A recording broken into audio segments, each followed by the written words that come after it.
Good morning, my dear students. Today I am going to explain you the chapter of literature. Okay, and so the first unit of your chapter, first unit of your book is school years, and the first chapter is Quentin at school. So first I would like to explain you or give you some idea related to school years. School years का meaning क्या हुआ, मतलब हम इस पूरी unit में stories किससे related पढ़ेंगे, स्कूल ईयर्स की। मतलब आप स्कूल में जब आप स्टूडेंट होते हो तो आपकी लाइफ कैसी होती है, आपकी क्या चीज़ एक्सपीरियंस करते हो, क्या चीज़ आपको अच्छी लगती है, क्या चेंजेस आप चाहते हो। Okay, so all we will be studying through the chapters in this unit. So the first chapter is Quentin and school. Quentin क्या था, एक बहुत इंटेलिजेंट बॉय था जो एक स्कूल में आया। वो इतना ज़्यादा इंटेलिजेंट था कि स्कूल उसे समझ नहीं पा रहा था, स्कूल के लोग उसे समझ नहीं पा रहे थे। और ये जो स्टोरी है इसके ऑथर कौन है, Edith Nesbit. So take out your book, literature book, page number 12। So let us start reading it. The thought of school was not so terrible to Quentin as Mrs. D. Ward had thought it would be. अब इसमें क्या था कि जो Quentin के mind में, मतलब जो स्कूल से रिलेटेड एक थिंकिंग थी, वो इतने ज़्यादा परेशान करने वाली नहीं थी जैसे मिसेस डी वॉर्ड के लिए थी, जैसे मिसेस डी वॉर्ड ने सोचा था। In fact he rather liked it with half his mind but the other half didn't like it. मतलब जो क्वेंटिन थे, जो ये बॉय था, उसके मतलब उसके जो माइंड, मतलब 50% लाइक कर रहा था इस चीज़ को, लेकिन 50% इस चीज़ को एक्सेप्ट नहीं कर पा रहा था। क्यों नहीं कर पा रहा था? बिकॉज इट मीन्स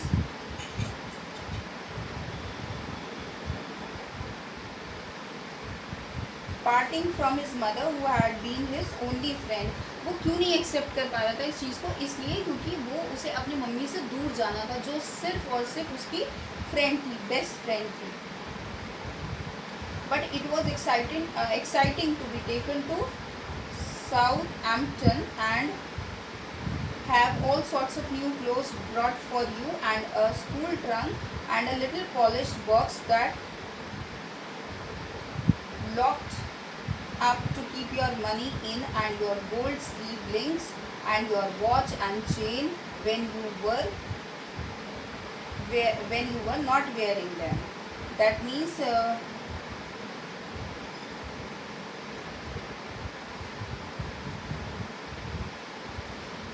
जैसे अभी मैंने आप लोगों को बताया कि जो ये मतलब पार्शली वो एक्सेप्ट कर रहा था, ये बॉय खुश था और पार्शली नहीं था। कि क्यों अच्छा लग रहा था उसे, कि सिर्फ इसलिए अच्छा लग रहा था कि हाँ, मैं एक नई जगह पर जा रहा हूँ, मेरे लिए न्यू क्लोथ्स आए हैं, मेरे लिए बहुत सारी छोटी छोटी चीज़ें आई हैं, छोटा सा बॉक्स आया है जिसमें जो यूज़फुल चीज़ें हैं, लाइक फॉर एग्जांपल बहुत प्रेशियस जो चीज़ें हैं सिल्वर और गोल्ड की, वो सारी चीज़ें उसमें रखी जाएंगी। एक स्कूल के लिए ट्रंक आया, मतलब सारा कुछ उसके पास जो न्यू चीज़ें आ रही थी उसके लिए वो एक्साइटेड था, नई जगह जाने के लिए एक्साइटेड था। लेकिन उसके मन में जो दुख था वो किसके लिए था, कि सिर्फ अपनी मम्मी से दूर होने का, क्योंकि सिर्फ उसकी मदर ही उसकी एक फ्रेंड थी। Also the journey to Salisbury was made in a motor which was very exciting of course, and took Quentin's mind off the parting with his mother as she meant it should. अब क्या था कि जो journey थी वो basically उन्होंने कहाँ से, जो सैलिसबरी जगह थी, जिस जगह उसे जाना था, जहाँ उसका स्कूल था, ठीक है, वहाँ पर उसने किसके थ्रू करी, मोटर के थ्रू करी। और वो बहुत ज़्यादा एक्साइटिंग थी, और उसने उसका माइंड जो है उस तरफ से हटा दिया कि मैं अपनी मम्मी से दूर जा रहा हूँ, मैं मम्मी से अलग हो जाऊँगा। And she meant it should, और उसकी मदर भी यही चीज़ चाहती थी। And there was a very grand lunch at the White Hart Hotel at Salisbury, and then very suddenly, indeed, it was goodbye, and the motor snorted and hooted and throbbed and rushed away. The mother was gone and Quentin was at school. अब रास्ते में क्या था, जैसे वो लोग Salisbury पे पहुंच गए थे तो वहाँ पे वाइट हार्ट होटल था, वहाँ पे बहुत अच्छे से उनका लंच, उसको लंच करवाया गया। फिर उसके बाद बस सीधा उन्हें स्कूल पे ड्रॉप करके और सीधा उनकी मम्मी रुकी नहीं और चली गई। क्वेंटन को स्कूल में छोड़कर। I believed it was quite a nice school. It was in a very nice house with a large white garden and there was only about 20 boys.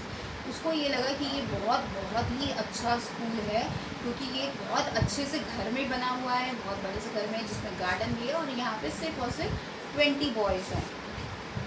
And the masters were kind and the boys no worse than other boys of their age.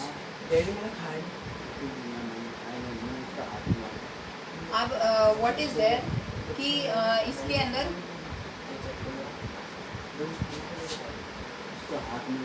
अब ये है कि यहाँ पर जो teachers और masters थे वो भी बहुत ज़्यादा काइंड थे, और जो उसकी एज के बॉयज़ थे वो भी बहुत ज़्यादा हार्टी थे, वो इतने ज़्यादा ख़राब नहीं थे. But Quentin hated it from the very beginning. For when his mother had gone, the headmaster said school will be out in half an hour. Take a book, D. Ward, and gave him little Eric and his friend a mere baby book. It was too silly. He could not read it. अब क्या हुआ, जैसे ही उसकी mummy चली गई तो उन्होंने उसके जो मास्टर थे, जो हेड मास्टर थे, उन्होंने बोला कि आप जल्दी से एक बुक लो और हाफ एन आवर में आपका स्कूल स्टार्ट होने वाला है. और उनको उसे कौन सी बुक दी, little Eric and his friend, और वो एक बहुत छोटी सी बुक थी जो उसे लगा कि इट वॉज टू सी, वो बिल्कुल अच्छी बुक नहीं है और वो उसे पढ़ नहीं सकता. He saw on a shelf near him Smiths antiquities, a very old friend of his, so he said I did rather have this please. अब उसे उसके बराबर में जो शेल्फ था वहाँ पर एक और बुक नज़र आई जिसका नेम उसका नेम क्या था, स्मिथ्स एंटीक्विटीज की बुक थी. और जो उसके बहुत ओल्ड फ्रेंड थे, सो उन्होंने बोला कि मैं इसकी जगह ये लूँगा please. You would say sir when you speak to a master, the head said to him, take the book by all means. To himself the head said, I wish you joy of it you little prick.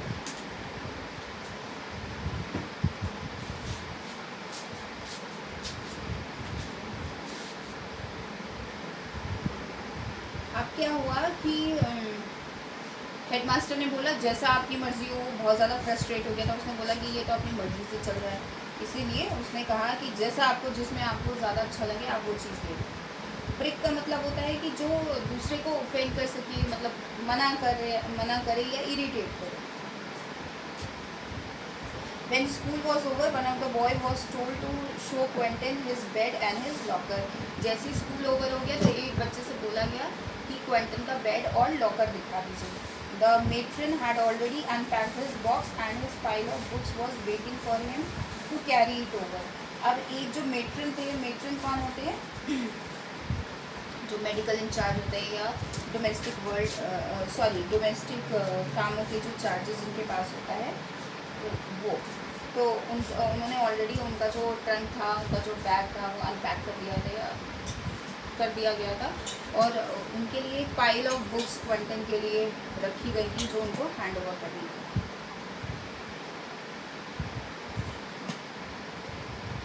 Golly, what a lot of books, said Smithson Minor.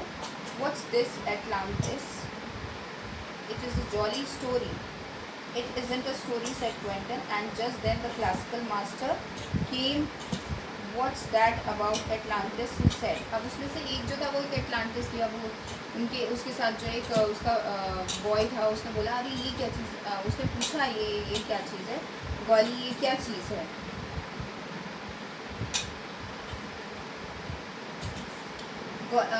गॉली जो एक तरह का expression होता है जिससे surprise को show किया जाता है कि आप शॉक्ड हो, सरप्राइज हो कि व्हाट इज़ दिस.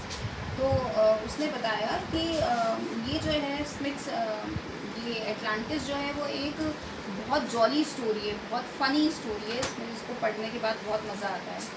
तो क्वेंटिन ने बोला कि नहीं, it is in the story. And just then, जैसे ही उसने बोला कि ये स्टोरी नहीं है, वैसे ही उनका जो क्लासिकल मास्टर है वो उन्होंने एंटर किया और उन्होंने पूछा कि भाई क्या बात है, क्या चल रहा है.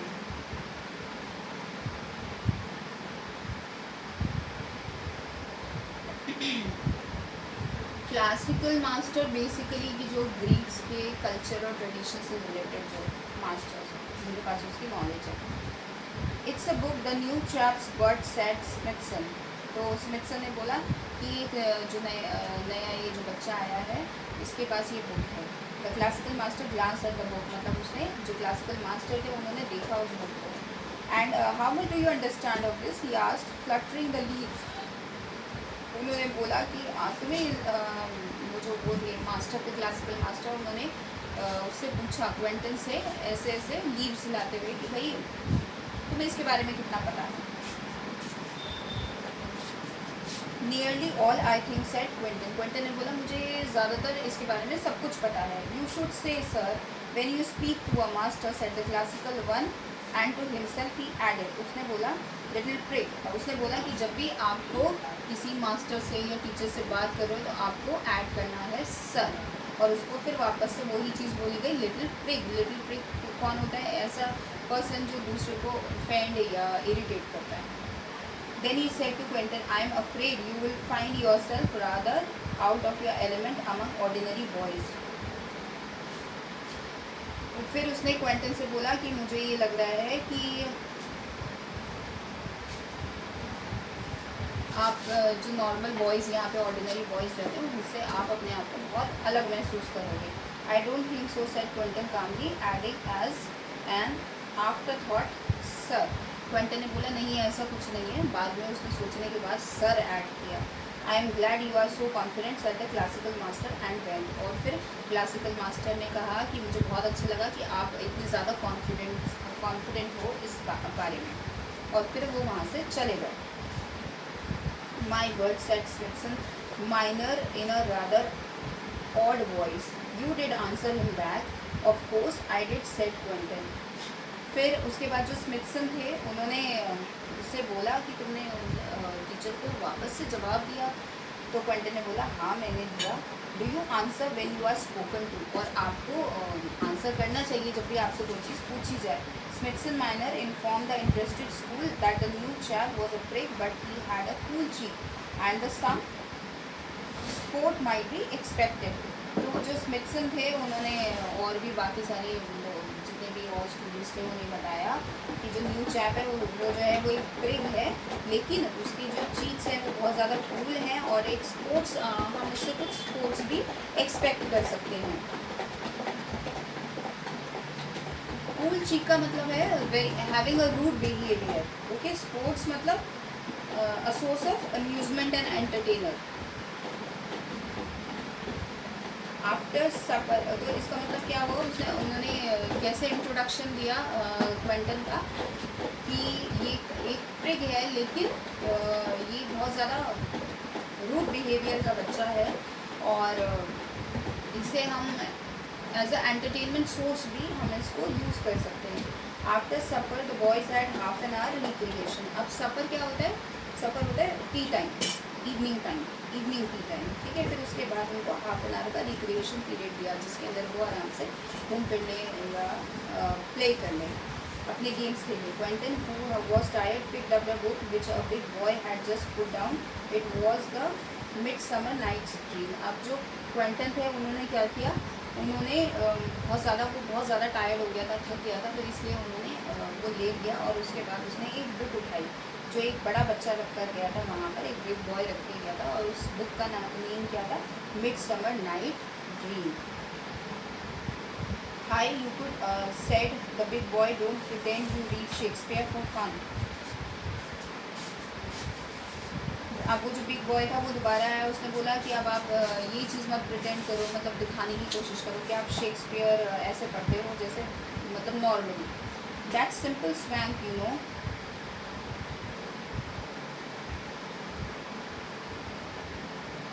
स्वैंक का मीनिंग जब आप जो बिहेवियर जिससे आप दूसरे को इम्प्रेस कर सकें. I don't know what swank is, said Quentin, but I like the midsummer whoever wrote it. उसने बोला कि मुझे कुछ नहीं पता आप किस बारे में बात कर रहे हो, लेकिन मुझे ये चीज़ अच्छी लगी जिसने भी लिखी है midsummer. Whoever what? Well, said Quentin, there's a good deal to be said for its being Bacon who wrote the plays. फिर जो क्वेंटन ने बोला वेल, लेकिन ये गुड डील है और उसने ये बताया है कि ये जो प्ले है ये किसने लिखा था? बेकन ने लिखा था. Of course that settled it. From that moment he was called not the word which was strange enough but Bacon. उस दिन के बाद से उसको डी वॉट की जगह उसको किस नाम से बुलाया जाने लगा, बेकन के नाम से बुलाया जाने लगा। He rather like that but the next day it was pork and the day after pig and that was unbearable. अब अगले दिन क्या हुआ, एक अलग तरीके का डे था, उसके अंदर पिग, उसके अंदर जो था and the day after pig, pig के बाद मतलब जो अनप्लेजेंट और बहुत अनऑफेंसिव सा पर्सन है जिसे आप बेयर नहीं कर सकते हो, जिससे आप फ्रस्ट्रेट होते हो, okay, and that was unbearable. One day the टीजिंग had gone on long enough. अब क्या चल रहा था, टीजिंग चल रही थी उसके साथ, और वो एक दिन तो ऐसा हुआ कि बहुत टाइम तक, बहुत लंबे टाइम तक वो यही चलता रहा। This was in the play ground before dinner. तो ये जो था, ये वाला जो टीजिंग था वो कब चल रहा था, प्ले ग्राउंड में डिनर से पहले।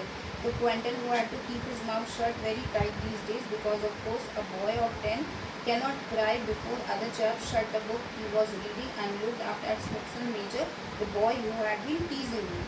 अब क्या हुआ, अब क्वेंटन को कुछ टाइम के लिए तो अपना मुंह बंद रखना था, उसे बोलना ही नहीं था, क्योंकि वो एक 10 years old बॉय था और वो दूसरे लोगों के सामने क्यों रोता, तो इसीलिए उसने, वो मतलब रो नहीं सकता था, तो इसलिए उसने क्या किया, जो बुक वो पढ़ रहा था उसे बंद किया और उसके बाद उसने किसकी तरफ देखा, स्मिथसन की तरफ देखा, बहुत माइन्यूटली देखा, बहुत मेजरली देखा। क्यों देखा, क्योंकि वो ही स्मिथसन ही था जो उसे कंटिन्यूसली टीज कर रहा था। I won't be called that, he said quietly.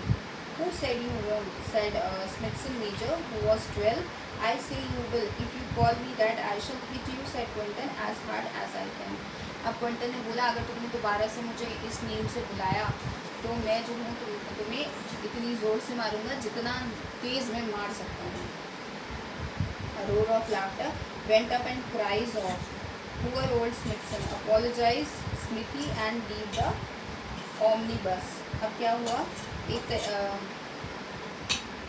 बहुत ज़ोर से वो हंसा और उसके बाद उसने रोना शुरू किया और उसके बाद उसने पुअर ओल्ड स्मिथसन, अब जो स्मिथसन जो थे उसने पहले बहुत ज़ोर से हंसा, फिर उसके बाद उसने रोना शुरू करा और उसके बाद उसने अपोलोजाइज़ किया किसको, स्मिथी को, और उसके बाद वो वहाँ से छोड़कर चला गया। And what should I be doing while you were hitting me, said Smithson contemptuously. I don't know and I don't care, said Quinton. उसने बोला, स्मिथसन ने बोला कि और मैं क्या करूँगा जब तुम मुझे इस तरह से मारोगे, तो उसने बोला क्विंटन ने, मुझे नहीं पता कि तुम क्या करोगे। Smithson looked around. No master was in sight. It seemed an excellent opportunity to teach young Bee what is his place. अब स्मिथसन ने देखा अपने चारों तरफ, तो कोई भी टीचर उसके आसपास नहीं था, तो उसने बोला कि ये बहुत अच्छा मौका है इसको सबक सिखाने का। Now Quentin had only once fought, really fought before. Then it was the grocer's boy and he had been beaten.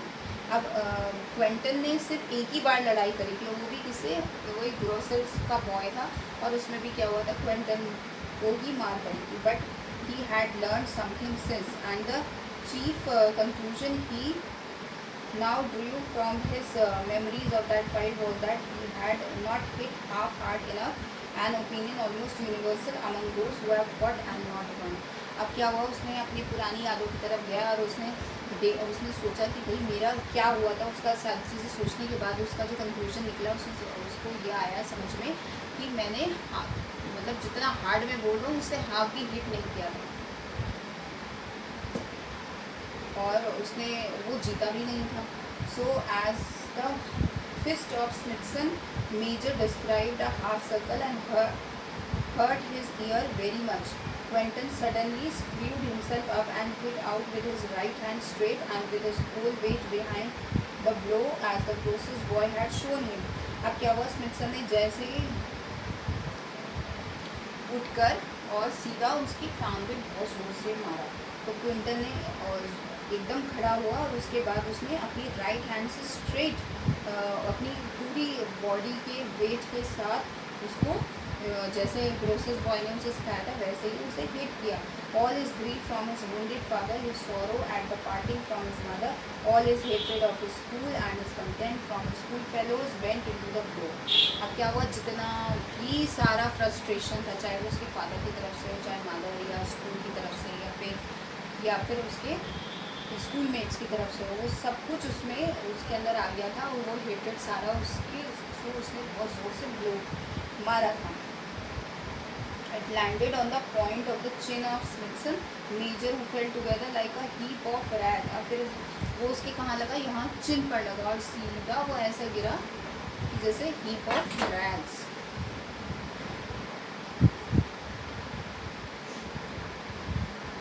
Oh, said Quentin, gazing with interest at his hand. It hurt, but he looked at it with respect. I am afraid I have hurt him.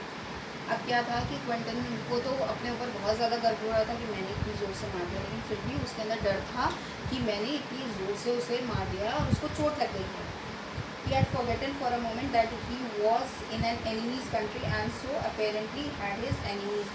Well done, piggies, bravo young one. Well hit, my Joe. Friendly hand thumped him on the back. Smithson Major was no popular hero. Quentin felt as his school felt. अब क्या हुआ कि जैसे ही उसने ये मारा, पीछे से एक उसकी बैक पे पैटिंग हुई. एक फ्रेंडली हैंड आके उसको बोला तुमने बहुत अच्छा किया है और अच्छा करो. तो अब उसे लगा कि हाँ, जो स्मिथसन है वो ही हीरो नहीं है, क्विंटन हीरो बन गया है.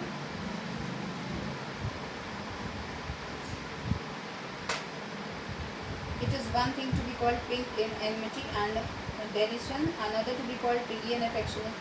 Get up, Smithy, cried the ring. Want any more? It appeared that Smithy did not want any more. He lay not moving at all and very white. I see the crowd's temper weird. You have killed him, I expect. I wouldn't like to be you, Bacon. Pig, you notice for aggravation. Piggy in enthusiastic applause. In the moment of possible tragedy, the more formal Bacon. अब क्या हुआ, जब वो फिर दोबारा से उसको आवाज़ लगाई गई कि स्मिथी तुम उठो, चलो अब वॉर करना चाहते हो, लेकिन उसके अंदर कोई भी किसी तरह का मूवमेंट नहीं हुआ और पूरी तरह से उसकी बॉडी वाइट हो गई. तो तब दूसरे जो बॉयज़ थे उसने बेकन को बोला या क्विंटन को बोला कि तुमने इसे मार दिया है और ये चीज़ बिल्कुल भी सही नहीं है. अब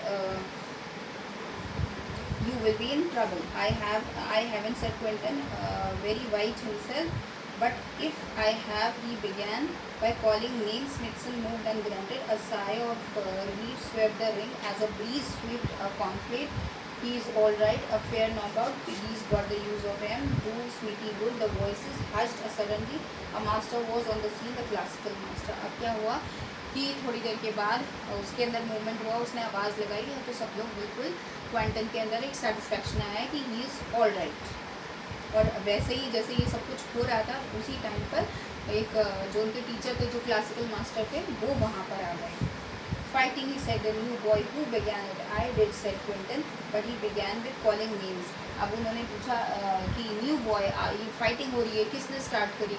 तो उसने क्वेंटन ने बोला कि मैंने स्टार्ट करी है, लेकिन इसने मुझे बोलना शुरू किया था, अलग अलग नेम से मुझे बुलाना शुरू किया था.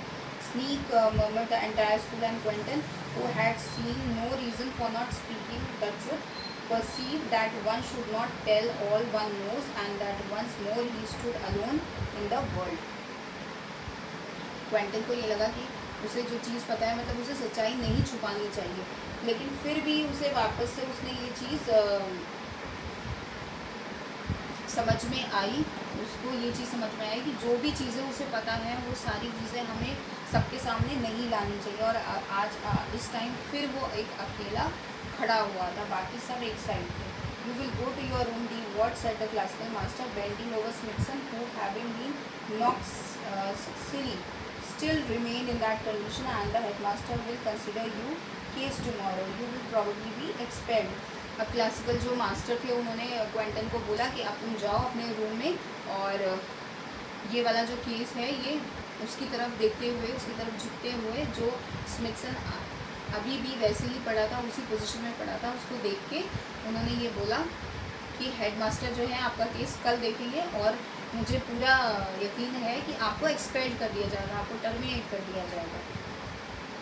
Quentin went to his room and thought over his position. It seemed to be desperate.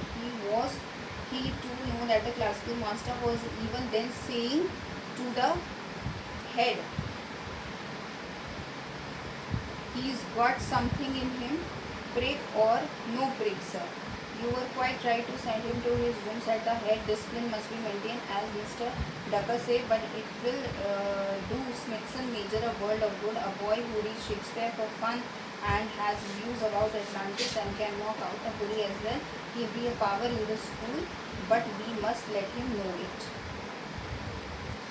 अब जब क्लासिकल मास्टर ने ये सारी बातें जाकर हेड मास्टर को बताई तो उन्होंने क्या बोला, उन्होंने बोला आपने बहुत अच्छा किया, डिसिप्लिन होना चाहिए, आपने अच्छा किया कि उसे उसके रूम में भेज दिया। लेकिन उन्हें ये चीज़ रियलाइज़ हुई कि भाई एक ऐसा बच्चा है जो शेक्सपियर की जो स्टोरीज़ है उसे बिल्कुल नॉर्मली पढ़ता है और लोगों को भी मतलब स्मिथ जैसे बच्चों को भी बहुत अच्छे से सीधा कर सकता है। तो वो कहने लगे कि ये हमारे स्कूल के लिए बहुत अच्छा पावर बनकर निकल कर आएगा, तो इस चीज़ के बारे में हमें इसे बताना पड़ेगा। So here your chapter is over. I will be providing you the notes and the exercises, whatever the question answers related to the chapter in the video. Thank you.